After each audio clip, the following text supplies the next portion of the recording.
Certificate UA எல்லாம் குடுத்துட்டாங்க. You சர்டிஃபிகேட்லாம் குடுத்துட்டாங்கன்னு சொன்னீங்க. ஜனநாயகத்துக்கு குடுக்கலன்றதுனால நீங்க சொன்னீங்களா? ம்ம்.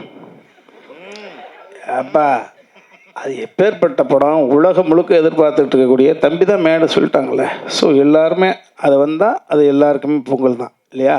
அது மட்டும் இல்லை, இவ்வளோ பெரிய தமிழ் இண்டஸ்ட்ரியினுடைய வியாபாரத்தை மிகப்பெரிய அகலப்படுத்தினதில் ரஜினி சாருக்கு, கமல் சாருக்கு, அதுக்கு அடுத்த தலைமுறையில் விஜய் சாருக்கு ஒரு பெரிய பங்கு இருக்குது இல்லையா? இவ்வளோ பெரிய கலெக்ஷன்.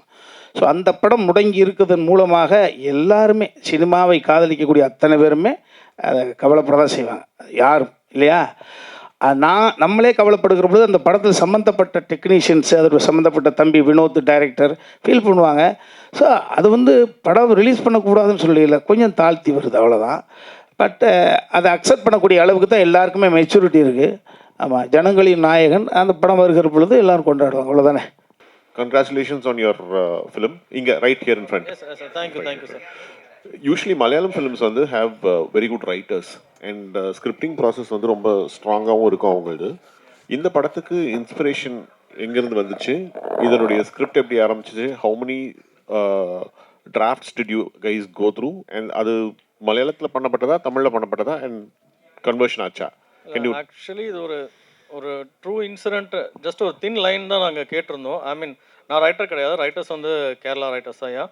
ஸோ அந்த லைனை வச்சு அவங்க நியர்லி ஒரு 3-4 இயர்ஸ் பேக்கே அதை டெவலப் பண்ண ஆரம்பிச்சு ஒரு மலையாளத்தில் பவுண்ட் பண்ணி வச்சுருந்தாங்க. தென் சர்டன் சுச்சுவேஷனால் மலையாளத்தில் பண்ண முடியல அவங்களுக்கு. அண்ட் டேரக்டரும் வேறு படத்தில் ஃபேலிமி பண்ணார். ஆக்சுவலி ஃபஸ்ட் படமாக இது பண்ணுறதா இருந்துச்சு. தென் ஒர்க் அவுட் ஆகாமல் ஃபேலிமி பண்ணி தென் அட் எ பாயிண்ட் ஒரு ஸ்பேஸ் இருந்துச்சு. ஆக்சுவலி அவர் மம்பட்டி சார் படம் கமிட் ஆகிருக்காரு இப்போ. But this was a true incident that happen. No, it's not like that. ஒரு தின் லைன் மட்டும்தான் இன்சிடென்ட். அதுக்கப்புறம் தே டெவலப்ட் இட் கம்ப்ளீட்டாக. ரைட்டர்ஸ் உட்காந்து டெவலப் பண்ணி ஃபிக்ஷன் தான் ஆக்சுவலி. அந்த ஒரு லைன் மட்டும் அவங்களுக்கு தாட்டை வந்துச்சு. அந்த தாட்டை எடுத்துக்கிட்டு தென் தே டெவலப்ட் இட். தென் அதை தமிழில் மாற்றணும். வணக்கம் ஜீவா சார். சார் நீங்கள் கோவப்படம், சிவாமணத்து செக்ஸி படத்துலலாம் ரொமான்ஸ் எவ்வளோ நல்லா பண்ணுவீங்கன்னு எல்லாருக்கும் தெரியும். இந்த படத்தில் ஹீரோயினே கிடையாதாமே. இதெல்லாம் ஒரு 70 வயசு 80 வயசில் பண்ணக்கூடிய கேரக்டராச்சே, எப்படி இதில் பண்ணீங்க? அது நீங்களே நான் கிளைமேக்ஸில் ஒரு ட்விஸ்ட் வச்சுருக்கிறேன்னு. அது ஆக்சுவலி படம் நரேட்டிவே என்னோடய வீட்டிலேருந்து தான் ஆரம்பிக்கும். ஸோ அதுலேருந்து அப்படியே கிளைமேக்ஸில் பார்த்துட்டிங்கன்னா ஒரு சர்ப்ரைஸ் ஒன்று இருக்குது. ஸோ கட்ட பிரம்மச்சாரிகள் மாதிரிலாம் நடிக்கலண்ணா, 70 வயசு மாதிரிலாம் நடிக்கலண்ணா. எனக்கும் நாங்களும் ஒரு 90s கிட் மாதிரி கல்யாணமே ஆகாமல் கஷ்டப்படுற மாதிரி தான் இந்த படத்தில் நடிச்சிருக்கிறோம். அதில் படத்தில் கூட கேட்போம், என்னப்பா அவனுக்கு கல்யாணம்லாம் பண்ணலையா அப்படின்னு. இது ஆக்சுவலி எதுக்கு அந்த பண்ணியிருக்காருன்னா, பார்ட் 2 மாதிரி ஏதாவது எடுக்கிற மாதிரி இருந்துச்சுன்னா அங்கேருந்து வேறு மாதிரி கண்டினியூ ஆகிற மாதிரி இருக்குன்னு நினைக்கிறேன். ஜீவா சார், படத்தில் ஒரு டைலாக் வருது. ஒரு மாதத்துக்கு முன்னாடி அது ஒரு ட்ரெண்டிங் ட்ரோல் பண்ணியிருந்தாங்க. அந்த டைலாக் பேசும்போது உங்களுக்கு என்ன தோணுச்சு? ஸ்க்ரீனில் பார்க்கும்போது என்ன தோணுச்சு? ஆக்சுவலி பேசும்போது கொஞ்சம் தெரியாமல் தான் பேசிட்டேன். அதுக்கப்புறம் ஸ்க்ரீனில் வந்தோன்னே நிறைய பேர் ஃபோன் பண்ணி என்ன சார் இப்படி பேசிட்டீங்க, என்ன சார் இப்படி பேசிட்டீங்கன்னு நிறைய பேர் கேட்டாங்க. நான் சொன்னேன், படத்தில் சுச்சுவேஷன் அந்த மாதிரி அமைஞ்சிருக்குங்க. ஸோ அந்த மாதிரி அந்த கரெக்டான அமைஞ்சிடுச்சு. அது வரும்போது எனக்கு கொஞ்சம் நல்லா தேட்டரில் அது கொஞ்சம் என்டர்டெய்னிங்காக இருக்கும். ஒருவேளை அந்த டைலாக்கை எடுக்க சொன்னால் இந்த குழு எடுப்பாங்களா, இல்லை அப்ரோச் பண்ணுவீங்களா? நான் சென்சாரே கிடச்சிடுச்சுண்ணே நமக்கு. இல்லைண்ணே, சென்சார் கிடச்சது ஓகே. இப்போ என்ன தெரியுங்களா? இல்லை எடுக்க சொல்ல மாட்டேன் நான். எல்லாத்தையும் இப்போ எல்லாரும் பார்த்துட்டாங்க படத்தை. வேண்டியப்பட்ட ஆள் பார்த்துட்டாங்க படத்தை. ஜீவண்ணே, இவரு எசுக்கு பசங்க கேட்பாருப்பா இவரு. இல்ல, அது தம்பி ராமநாயகன் சார் கிட்ட தான் கேட்கணும். என்னங்கண்ணே? இல்ல, ஃபர்ஸ்ட் நான் உங்களுக்கு ஒரு வாழ்த்து சொல்லிடுறேன். சொல்லுங்க. ஏன்னா ஒரு ஹீரோ சக நடிகர் கீழே துணை நடிகரில் பார்த்தா கூட ஓகே அப்படின்னு இருப்பாங்க. ஆனால் அவங்களையும் மேடை ஏற்றி நீங்கள் அழகு பார்த்ததுக்கு ரொம்ப சந்தோஷமாக இருந்தது. இது நாங்கள் கிரிக்கெட் பிளேயர்ஸுங்க. ஸோ அதனால் ஒரு 11 பேரோடு இல்லை 16 பேரோடு தான் போவோம். ஸோ ஒரு ஸ்போர்ட்டி ஆட்டிடியூட் தான் இன்றைக்கி. ஸோ உங்களுக்கு வர படங்களில் முதல்ல படத்துடைய பேரை தமிழில் இருக்கிறத இங்கிலீஷில் மாற்றினதில் உங்களுக்கு தான் மிகப்பெரிய ஹிட்டு அடிச்சுது. SMS அப்படின்ட்டு ஸ்டார்ட் பண்ணீங்க. அதே போல் இதுலேயும் ட்ரிபிள்-T எடுத்துகிட்டு வந்திருக்காங்க. ஸோ இந்த கான்செப்ட் உங்கள் தலைமையில் வந்ததா? இல்லை, இது பியூராக முத்து அவரோட இதுதான். இப்போ ஏன்னா கொஞ்சம் கட்சி பேர் எல்லாமே கொஞ்சம் இந்த மாதிரி 3 எழுத்தில் இருக்குல்ல. ஸோ அந்த மாதிரி இது கொஞ்சம் இந்த சம்மந்தப்பட்ட ஒரு படம். இந்த படத்தில் நான் ஒரு ஊராட்சி தலைவராக நடிக்கிறேன். ஸோ அதில் சரி ஊர் பக்கம்லாம் போனீங்கன்னா இந்த மாதிரி இந்த மாதிரி ஷார்ட் ஃபார்ம்ஸில் தானே கூப்பிடுவாங்க. ஸோ அந்த பேஸ் பண்ணி தான் எடுத்தாங்க. அது இல்லாமல் இன்டர்நெட்டில் டைப் பண்ணுறதுக்கு ஈஸியாக இருக்கும். ட்ரிபிள் டி அப்படின்னு அடித்தா உடனே அது வந்துடுது. ஸோ எஸ்எம்எஸ் ட்ரிபிள் டி இப்போ அடுத்த படம் கூட ஜாலியாக இருந்த ஒருத்தன். ஸோ அந்த ஒரு இதில் தான் நாங்கள் பண்ணியிருந்தோம். தம்பிராமே சார், நன்றி. இப்போ பேசும்பொழுது நீங்கள் சொன்னீங்க எங்களுக்கு சென்சார் சர்டிஃபிகேட் யூஏலாம் கொடுத்துட்டாங்க, யூ சர்டிஃபிகேட்லாம் கொடுத்துட்டாங்கன்னு சொன்னீங்க. ஜனநாயகத்துக்கு கொடுக்கலன்றதுனால நீங்கள் சொன்னீங்களா? அப்பா அது எப்பேற்பட்ட படம், உலகம் முழுக்க எதிர்பார்த்துட்டு இருக்கக்கூடிய தம்பி தான் மேடை சொல்லிட்டாங்களே. ஸோ எல்லாருமே அது வந்தால் அது எல்லாருக்குமே பொங்கல் தான் இல்லையா? அது மட்டும் இல்லை, இவ்வளோ பெரிய தமிழ் இண்டஸ்ட்ரியினுடைய வியாபாரத்தை மிகப்பெரிய அகலப்படுத்தினதில் ரஜினி சாருக்கு, கமல் சாருக்கு, அதுக்கு அடுத்த தலைமுறையில் விஜய் சாருக்கு ஒரு பெரிய பங்கு இருக்குது இல்லையா? இவ்வளோ பெரிய கலெக்ஷன். ஸோ அந்த படம் முடங்கி இருக்கிறதன் மூலமாக எல்லாருமே சினிமாவை காதலிக்கக்கூடிய அத்தனை பேருமே அதை கவலைப்படதான் செய்வாங்க, யாரும் இல்லையா? நம்மளே கவலைப்படுகிற பொழுது அந்த படத்தில் சம்மந்தப்பட்ட டெக்னீஷியன்ஸு, அதோட சம்மந்தப்பட்ட தம்பி வினோத் டைரக்டர் ஃபீல் பண்ணுவாங்க. ஸோ அது படம் ரிலீஸ் பண்ணக்கூடாதுன்னு சொல்லல, கொஞ்சம் தாழ்த்தி வருது அவ்வளோதான். பட் அதை அக்செப்ட் பண்ணக்கூடிய அளவுக்கு தான் எல்லாருக்குமே மெச்சூரிட்டி இருக்குது. ஆமாம், ஜனங்களின் நாயகன் அந்த படம் வருகிற பொழுது எல்லோரும் கொண்டாடுவாங்க, அவ்வளோதானே. இது ஜீவா சார் மெயின் போர்ஷனாக நடிக்கிறாரு, ஆனால் டைட்டிலில் உங்கள் பேர் தான் வச்சுருக்காங்க. அதை பற்றி என்ன நினைக்கிறீங்க? எப்படி அப்பா எல்லாருக்கும் மூளையில் இருக்கும், தம்பி உனக்கு நடுவில் இருக்குப்பா. அது இல்லை, இது ஒரு நிகழ்வுக்காக நாங்கள் துபாயில் போயிட்டு இருந்தோம். தம்பி முத்துக்குமார் ஹீரோ சார் நாங்களாம் வருகிற பொழுது 2-3 டைட்டில் அங்கே பேசப்பட்டது. தம்பி நிதிஷ் இயக்குனர் எல்லாம் சேர்ந்து. அப்போ என்னதான் மலையாளியாக இருந்தாலும் தமிழில் எந்த பர்டிகுலர் வேர்டு ரீச் ஆகும் அப்படின்ற பொழுது நீங்களே சொன்னீங்களே, தம்பி ஒரு ஃபார்மேட் போட்டிருக்காரு எஸ்எம்எஸ் அப்படின்றது. ஸோ எனது பார்வை ஒரு ரசிகனாக 5-6 வைக்கிற பொழுது ஒரு ஓட்டெடுப்பு நடத்தினார் இந்த படத்தினுடைய தயாரிப்பாளர் கண் ரவி சார். ஓட்டெடுப்பு நடத்துகிற பொழுது இன்னும் காலத்தை தள்ளி போட்டுக்கிட்டே இருக்காங்க. படைப்பு ரெடி ஆயிடுச்சு, குழந்தை பெற்று 2 வருஷம் ஆச்சு, குழந்தை பேர் வைக்கலடான்னு சொன்ன மாதிரி படைப்பு ரெடி ஆயிடுச்சு. டைட்டிலுக்கு ஒரு விவாதம், ஒரு நள்ளிரவில் நடந்தது. வருகிற பொழுது ஒரு 4 பேர் சேர்ந்து இந்த பர்டிகுலர் டைட்டிலுக்கு ஓட்டு போட்டதுனால அப்படி ஓகே பண்ணப்பட்டது தான். ஸோ ட்ரிபிள் டி தான் அங்கே, தம்பி எங்கிட்ட தள்ளி விட்டுருங்க, ட்ரிபிள் டி எஸ்எம்எஸ் அது மாதிரி. ஜீவா சார், சூப்பர் குட்டில் கிட்டத்தட்ட 100 படம் எடுத்திருக்கோம். நீங்கள் கூட நிறைய படம் பண்ணியிருக்கீங்க. உங்கள் படத்துக்குலாம் எந்த படத்துக்குமே சென்சாரில் பிரச்சனையே இல்லை. இந்த படத்துக்கு கூட சொன்னீங்க ஒரு டைலாக் கிளியர் ஆகிடுச்சு. நான் தானே சென்சாரோட பிராண்ட் அம்பாசிடர்னே. ஜிப்சின்னு ஒரு படம் நடித்தேனே, ஜிப்சியில் 48 கட்டுனேன். லாஸ்ட்டாக எனக்கு தானே ஃபஸ்ட்டு செஞ்சாங்க. என்னண்ணா இப்படி கேட்டீங்க? 48 கட்டினேன், படம் பிளாக் அண்ட் ஒயிட்லலாம் ஓடிச்சுனே. ஸோ அப்போ கரெக்டாக சென்சார் முடிஞ்சு கஷ்டம், அதெல்லாம் தாண்டி உள்ளே வரோம் கொரோனா வைரஸ். 2 சியும் எங்களுக்கு ரொம்ப கஷ்டமாக இருக்குதுண்ணே. ஜீவா ப்ரோ, ஜீவா சார், நீங்கள் பேசிகிட்டு இருக்க ஒரு விஷயம் சொன்னீங்க, இங்கே நிறைய யூடியூபர்ஸ் இருக்காங்க, அவங்க நிறைய ஃபாலோவர்ஸ் இருக்குது அப்படின்ட்டு. ஆனால் ஒரு சீனியர் ஆர்டிஸ்ட் சில மாதங்களுக்கு முன்பு பேசியிருந்தாங்க, நடிகை வடிவகரசு. அவங்க என்ன சொல்லியிருந்தாங்கன்னா, இந்த யூடியூப்பில் இருக்கிற ஃபாலோவர்ஸு, இந்த மாதிரி இன்ஸ்டாவில் ஃபாலோவர்ஸ்லாம் வச்சுட்டு ஆர்டிஸ்ட்லாம் எடுக்கிறாங்க, பட் அவங்களாம் நடிக்க தெரிய மாட்டேங்குது, இதனால் ப்ரொடக்ஷன் காஸ்ட் வேஸ்ட்டாக போகுது அப்படின்னு சொல்லியிருந்தாங்க. ஸோ உங்கள் 2 பேர் கருத்து முரண்பாடாக இருக்குது, இதை பற்றி நீங்கள் நினைக்கிறீங்க? அதான் அவங்கெல்லாம் எக்ஸ்பீரியன்ஸ் ஆர்டிஸ்ட்னா அவங்க சொல்கிறவங்க. ஸோ அவங்களுக்கு அவ்வளோ படங்கள் நடிச்சிருக்கிறாங்க. இப்போது நாங்கள் பார்த்துட்டிங்கன்னா எந்த ஒரு துறையில் போனாலும் ஒரு பேசிக் ப்ராக்டிஸ் ஒன்று இருக்கும். ஒரு ஒத்திகை ஒன்று பார்ப்பாங்க.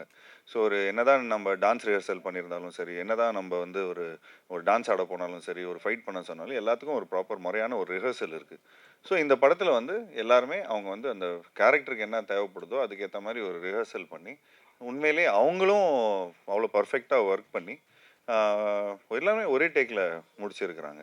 ஸோ எனி ப்ராக்டிஸ் பண்ணி எந்த ஒரு விஷயம் பண்ணாலுமே அது நமக்கு ப்ரொடியூசருக்கு எந்த விதத்துலையுமே அது இதாக இருக்காது. அது அவங்களுக்கு ஹெல்ப்ஃபுல்லாக தான் இருந்தாங்க எங்களுக்கு.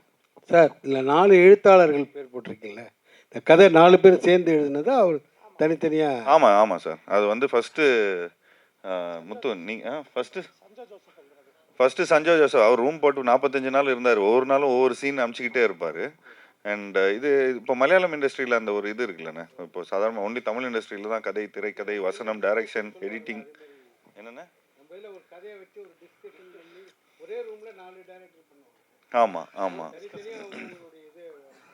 ஆமாம் அது எல்லாமே அப்படி தான் என்ன பண்ணுது. ஏன்னா இப்போ நாங்கள் ஒரு லைனாக பிடிச்சிட்டு ஒரு அளவுக்கு ஒரு விஷயங்கள்லாம் கதையாக ஆல்ரெடி அவங்க ஒரு 2-3 இயர்ஸ் முன்னாடியே அவங்க ரெடி பண்ணி வச்சுருந்தாங்க. அப்புறம் நிறைய கேரக்டர்ஸ் இருக்கிறாங்க. ஸோ நிறைய அவங்க இப்போ தம்பி ராமையா வந்து இன்னைக்கு வேற ஒரு டைலாக் அடிச்சு விட்டுருவாரு.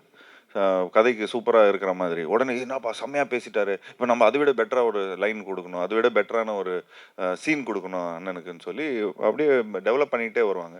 டக்குன்னு நடுவில் ஒரு மழை பெஞ்சிருச்சு ஒரு 10 நாள். அப்போவும் பார்த்துட்டிங்கன்னா ஒரு டெவலப்மெண்ட் ஆயிடுச்சு. ப்ரொடியூசர் வந்து ஃபஸ்ட்டு ஒரு கதை சொல்லும்போது கொஞ்சம் இன்னும் இதை விட ஒரு ஒரு 45 ஒரு 60% தான் இருந்தது பட்ஜெட்டு. அப்புறம் ப்ரொடியூசர்கிட்ட கதை சொன்னோன்னு அவருக்கு பயங்கர எக்ஸைட் ஆனோன்னு இன்னும் ஒரு கிளைமேக்ஸ் இன்னொரு எக்ஸ்ட்ரா ஒரு சீக்வன்ஸு சேர்த்துட்டாங்க. ஸோ டெவலப்மெண்ட் ஆகிட்டே இருந்தது. ஸோ ஒரு படம் வந்து 60%ல் தான் ஆரம்பிப்போம். அது அப்புறம் படம் ஷூட்டிங் பண்ணும்போது ஒரு 100%ல் பண்ணுவோம். அப்புறம் படம் எடிட் ஆகி அது ஒரு நெரேட்டிவாக வரும்போது அது ஒரு 110 115% எல்லாருமே சேர்ந்து ஒர்க் பண்ணுவாங்க. அப்போ அது மக்கள்கிட்ட போய் எவ்வளோ % சேருதுங்கிறது வந்து படமாக பார்க்கும்போது உங்களுக்கு தெரியும். அப்பா பார்க்கல சார். அவர் சொன்னார், நீ என்கிட்ட நீ படம் ரிலீஸ் போது நான் பார்த்துக்கிறேன் அப்படிங்கிற மாதிரி தான் சொன்னார். ஸோ பட் அவரோட சப்போர்ட் ஃபுல்லாக இருக்குது சார். ஜீவா சார், ஒவ்வொரு படத்துக்கும் ரொம்ப கேப் விடுறீங்களே. கேப்பா சார்? இப்போ கேப்பே இல்லாமல் பண்ணுறேன் சார். இப்போ 2026லேருந்து பாருங்கள், சும்மா கேப்பே இல்லாமல் வரும். இதுக்கு ஒரு படம் பண்ணுறோம், இதுக்கப்புறம் ராஜேஷ் சாரோட ஒரு படம் பண்ணுறேன், திரும்ப பிளாக் படத்தோட டைரக்டரோட ஒரு படம் பண்ணுறேன். போன வாட்டி அவர் கேட்டிருந்தார், என்னங்க கதையெல்லாம் யாரும் சொல்கிறது இல்லையா அப்படின்னு. நான் ஞாபகம் வச்சுருக்கிறேன். ஸோ அது வந்து போய் கரெக்டாக போயிட்டு ஒரு 4 பேர்கிட்ட கரெக்டாக கதை கேட்டு இப்போ முறையாக பண்ணுறோம்.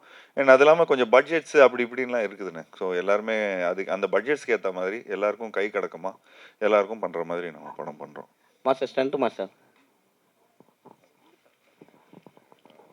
ஃபைட்னா உடனே போய் கோடிகிராஃப் பண்ணுறாங்க, அடித்து உடைக்கிறது. ஸோ இது காமெடி கலந்து பண்ணியிருக்காங்கன்னு சொல்லியிருக்காங்க. ஆல்ரெடி ஜீவா சாரே கலாய்ப்பார். ஸோ சண்டை எடுக்கும்போது எத்தனை வாட்டி கலாய்ச்சாரு, எத்தனை வாட்டி டேக்கு போச்சு, காமெடியாக வந்துச்சா இல்லை எடுக்க விட்டாரா? ஃபர்ஸ்ட் ஆஃப் ஆல் அங்கே நின்று பேசும்போது ஒரு 2 பேருக்கு தேங்க்ஸ் சொல்லாம வந்துட்டேன். ஃபஸ்ட்டு அண்ணனுக்கு, ஆனால் ரொம்ப தேங்க்ஸ்ண்ணே இந்த படத்தில் கொஞ்சம் நல்லா சப்போர்ட் பண்ணதுக்கு. அப்புறம் நம்ம அண்ணனுக்கு சொல்லணும். அப்புறம் மெயினாக டேரக்டர் சார் சொல்லணும், கூட இருக்கிற அசிஸ்டன்ட் டேரக்டர்ஸ். அவங்க தான் டோட்டலாக ஒரு கிராஃப்டாகவே சார்ட் போட்டு இன்னதுக்கு இந்த மேட்ரு இந்த மாதிரி ஒரு 20 ஆர்டிஸ்ட் சும்மா இல்லை, ஆல்மோஸ்ட் வந்து 2 வீட்டுக்கும் பிரச்சனை ஆகும்போது இன்சைட்டில் அண்ணன் வந்து 2 பேருமே சால்வ் பண்ணணும். ஸோ அதில் வந்து பேசணும். இந்த மாதிரிலாம் ஒரு பெரிய கிராஃப்டாக இருக்கும். ஸோ அதில் வந்து எல்லாத்தையும் மேனேஜ் பண்ணி பண்ணும்போது அதில் வேறு அண்ணனுக்கும் இன்சைட்டில் வந்து உள்ள கொஞ்சம் சின்ன ஃபைட்ஸ்லாம் இருக்கும். அது இல்லாமல் போய்ட்டு அங்கே டேங்க்லேருந்து அங்கேருந்து இறங்கு ஒரு காமெடி சீக்வன்ஸாகவே ப்ளே ஆகும். பட் ஆனால் என்னென்னா நீங்கள் சொல்கிற மாதிரிலாம் ஒன்றும் இல்லை. அண்ணன் எப்போவுமே என்ன சொல்கிறோமோ அதை கரெக்டாக அதை பண்ணிவிடுவார். ஸோ இன்கேஸ் இது இல்லாமல் இது இன்னும் பெட்டராக பண்ணலாம் அப்படின்னு சொல்லிட்டு எஃபர்ட் போட்டு தான் பண்ணுவார். ஸோ அந்த மாதிரிலாம் நடக்கும். Jeeva sir, Jeeva sir, actually என்னென்னா அவங்ககிட்ட கேட்ட ஒரே ஒரு ரிக்வெஸ்ட் என்னென்னா, கொஞ்சம் ரோப்பு கீப்பெல்லாம் வச்சு பயங்கரமாக பண்ணியிருந்தாங்க. கொஞ்சம் சின்ன பசங்கள்லாம் பார்க்குறாங்க, கொஞ்சம் ஃபிசிக்ஸ்லாம் படிக்கிறாங்க. எட்டி வச்சா வேறு பக்கம் போகக்கூடாது, கரெக்டான ஃபிசிக்ஸில் போய் கீழே விழணும். அந்த அந்த இதெல்லாம் கொஞ்சம் கரெக்டாக சொன்னேன். அது மட்டும்தான் கொஞ்சம் அவர்கிட்ட சொல்லி கலாய்ச்சேன்னா. ஏன்னா ஒரு ஷாட் ஒன்று பார்த்தேன், ஒன்று அடித்தா சும்மா கீழே தான் போய் விழணும், ஆனால் கூரைக்கு மேலே போய் விழுறாரு. நான் சொன்னேன், அண்ணே இங்கே இது கொஞ்சம் இதெல்லாம் கொஞ்சம் ஓவராக இருக்கும், பசங்க கலாய்ச்சிருவானுங்க. பசங்க கலாய்க்கிறத விட அது வேலை இல்லாமல் மீம் வேற போட்டு அது வேற வந்து பயங்கரமாக கண்டென்ட் வச்சு சம்பாதிக்கிறானுங்க. அதனால் கொஞ்சம் பார்த்து கொஞ்சம் ஃபிசிக்ஸ்லாம் என் பையனே கலாய்ப்பான். What is this daddy, what is this, இதை ஃபிசிக்ஸே தெரியா, ஃபெயிலா நீ அப்படின்லாம் கேட்பான் என் பையன். ஸோ அதனால் அந்த மாதிரி கொஞ்சம் எதுவும் சம்பவம் பண்ணிடாதீங்க. ஸோ பட் அதுக்கப்புறம் பர்ஃபெக்டாக தான் இருந்தது. நீங்கள் டைரக்டரும் விட மாட்டார் அவர். ஜீவா சார், எலெக்ஷன் வரப்போகுது, எலெக்ஷனோட டைட்டில் வேறு, நீங்கள் வேறு விஜய் சார் அண்ணன் அண்ணன்வீங்க, தம்பி தலைமையில் ஏதாவது ஐடியா இருக்கா? ஏதாவது பிளான் பண்ணி வச்சிங்களா? நீங்கள் அடுத்த டீசர் பாருங்கள், அதுக்கு பதில் வச்சுருக்கிறேன் நான் அதுக்கு. ஏன்னா அவர் கூட படம் பண்ண போகிறேன்ட்டு சொல்லிட்டு அப்பா சொல்லியிருந்தாங்க. ஸோ அதுக்காக தான். நடிக்க வந்தால் நிச்சயமாக நாங்கள் ரெடியாக இருப்போம். But let's see what happens. Jivaji, this is purely as a producer உங்ககிட்ட. We know you, உங்க அப்பா வந்து he is an exceptional producer. அதாவது ரொம்ப சக்ஸஸ்ஃபுல்லாக வந்து ஒரு பிராண்ட் எஸ்டாப்ளிஷ் பண்ணி அதை வந்து அதன் மூலமாக பல குவாலிட்டி ஃபிலிம்ஸ் கொடுத்துருக்காங்க. இப்போ ரீசெண்ட் டைம்ஸில் the complaint that we are hearing is that small films are finding it increasingly difficult அப்படிங்கிறாங்க. ஏன்னா the OTTs have stopped lending a helping hand அப்படிங்கிறது. You understand the problem that I'm referring to. அப்படி இருக்கும்பொழுது நீங்கள் இந்த படத்துக்கு ப்ரொடியூசராகவும் வேலை பார்த்துருக்கீங்கன்னும் பொழுது what is your take on the issue? Do you think the environment is conducive for small films or certain things need to be addressed? If so, what are they? I think the first best thing what we have to understand to make small films or big films is like we have to learn from Malayalam industry, because as a team they all come. எல்லாருமே டீமாக வந்து இப்போ for example இங்கே இருக்கிற ஒரு மலையாள இண்டஸ்ட்ரியிலேருந்து வராங்கன்னா ஒரு ஆக்டராகவும் இருக்கிறாங்க, ஒரு சினிமாட்டோகிராஃபரும் இருக்கிறாங்க, எடிட்டராகவும் இருக்கிறாங்க, ரைட்டராகவும் இருக்கிறாங்க, டைரக்டராகவும் இருக்கிறாங்க. ஸோ ஃபார் எக்ஸாம்பிள் மஞ்சுமெல் பாய்ஸில் நடித்தவங்க எல்லாருமே பார்த்தீங்கன்னா டைரக்டர் ஒரு எடிட்டர் ஒரு ரைட்டர். ஸோ ஐ ஃபீல் இன்னும் இந்த மாதிரி கூட்டமைப்பில் நான் எல்லாருமே கொஞ்சம் கான்ட்ரிபியூட் பண்ணால், இப்போ நான் ஒன்லி ஆக்டிங் தான் பண்ணுவேன், I don't want to two anything else அப்படிங்கிற மாதிரி இருந்தால் இதாகிடும். பிகாஸ் இன்றைக்கி வந்து you need multiple skill set to be in film industry. Because கர்நாடகாவில் கூட நம்ம இந்த சூ ஃபேமிலி, அப்புறம் அந்த ரிஷப் ஷெட்டி, அவங்க எல்லாருமே பார்த்துட்டிங்கன்னா தொடர்ந்து ஒரு கூட்டமைப்பில் ஓகே நீ இந்த ஜானரில் பண்ணுறியா, நான் இந்த ஜானரில் பண்ணுறேன். I feel we have to form a community than farming there. எனக்கு தெரிஞ்சு எல்லாருமே ஒரு பெரிய ஷிப்பில் போனால் நல்லா இருக்கும்னு தோணுது. ஆனால் ஐ ஃபீல் வென் யூ இந்த மாதிரி பட்ஜெட்ஸ் இந்த மாதிரி ப்ராப்ளம்ஸ் வருதுன்னா அது எதுக்கான ப்ராப்ளம்? அந்த ஷிப்பில் இருக்கிற பொருள், அதாவது அந்த ஷிப்பில் இருக்கிற ஸ்கிராப்பை உடச்சி சின்ன சின்ன போட்ஸில் போகணுன்னு பார்க்குறாங்க. So I feel when you go as a big team, so அதனால தான் இந்த ஒரு பெரிய டீமோடு நம்ம போகும்போது ஸோ வி ஃபீல் எல்லாரோட கோஆப்ரேஷன் இருந்தால் ஒரு என்ன படமாக இருந்தாலும் சரி 45 டேஸ்க்கு மேலே ஒரு படம் எடுத்தால் அது ஏதோ ஒரு விதத்தில் ஒரு லாஸ் வரும். நீங்கள் பெரிய பட்ஜெட் படம் ஒரு 100 கோடி ரூபாய் படம் நீங்கள் எடுக்கிறீங்கன்னா கூட அது 45 டேஸ்க்குள்ளே எடுத்துருங்க. நீங்கள் ஒரு 4 கோடி ரூபாய் படம் எடுத்தால் கூட அது 45 டேஸ்க்குள்ளே எடுத்துருங்க. ஏன்னா ஒரு 45 டேஸ்க்கு மேலே போனால் அந்த வட்டி தாங்காது. Because I come from a production family, from a finances point of வியூவில் பார்த்துட்டிங்கன்னா you are paying interest for no reason. எந்த டெக்னீஷியன் கையிலையும் போகிறதில்ல அந்த காசு, எந்த ஆர்டிஸ்ட் கையிலையும் அந்த காசு போகிறதில்ல, ஃபுட்டேஜ் தான் இதாகுது. அண்ட் இந்த மோர் படத்தை வந்து லேட் பண்ணுறோமோ அவ்வளோக்கு அவ்வளோ ஃபைனான்ஸோட அந்த இன்ட்ரெஸ்ட்டும் ஏறுது, படமும் பழசாகுது, மக்களோட அதாவது ஒர்க் பண்ண டெக்னீஷியன்ஸும் ஆக்டர்ஸோட உழைப்பும் கொஞ்சம் லைட்டாக ஸ்டேல் ஆகுது. ஸோ கல் சூடாக இருக்கும்போதே தோசை போட்டுணும், தோசை சூடாக இருக்கும்போதே சாப்பிட்டுடணும். ஸோ அந்த மாதிரி கொஞ்சம் இப்போ எனக்கு தெரிஞ்சு I would request all the producers to set a நீங்கள் ஃபர்ஸ்ட் லுக் கொடுக்கும்போதே படத்தோட ரிலீஸ் மந்த் அட்லீஸ்ட் கொடுங்க, டேட் வேண்டாம், அட்லீஸ்ட் ரிலீஸ் மந்த் கொடுத்தீங்கன்னா மற்ற பீப்புள் அதுக்கேற்ற மாதிரி இது பண்ணுவாங்க.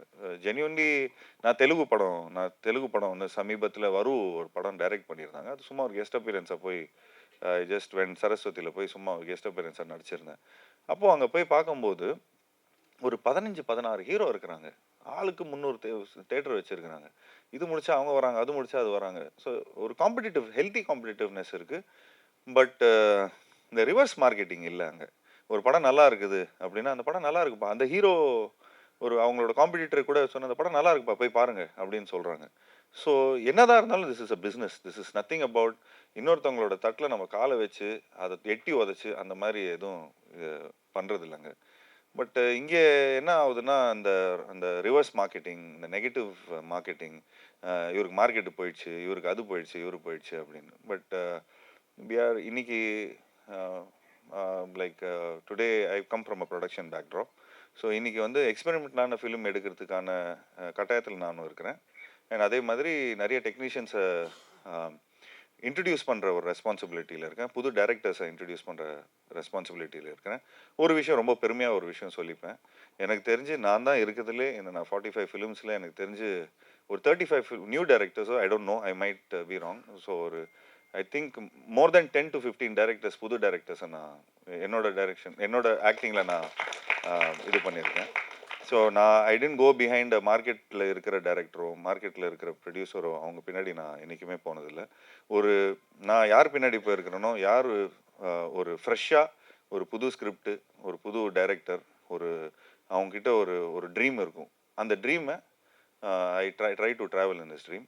அண்ட் இன்னைக்கு after so many years of acting and so many films, even இன்னைக்கு நானும் கொஞ்சம் இன்வால்வ் ஆகணும்னு பார்த்துட்ருக்கிறேன். So I want my involvement as a team. சாதாரணமாக சொல்லுவாங்கப்பா ஹீரோ இன்வால்வ் ஆகிறாருப்பா, இந்த வாட்டி அஃபிஷியலாக I want to get involved. And ஏன் இந்த ஃபர்ஸ்ட் இந்த தலைவர் தம்பி தலைமையில்னா பேசிக்லி இந்த என் தலைமையில் இந்த ஒரு விஷயம் பண்ணணும்.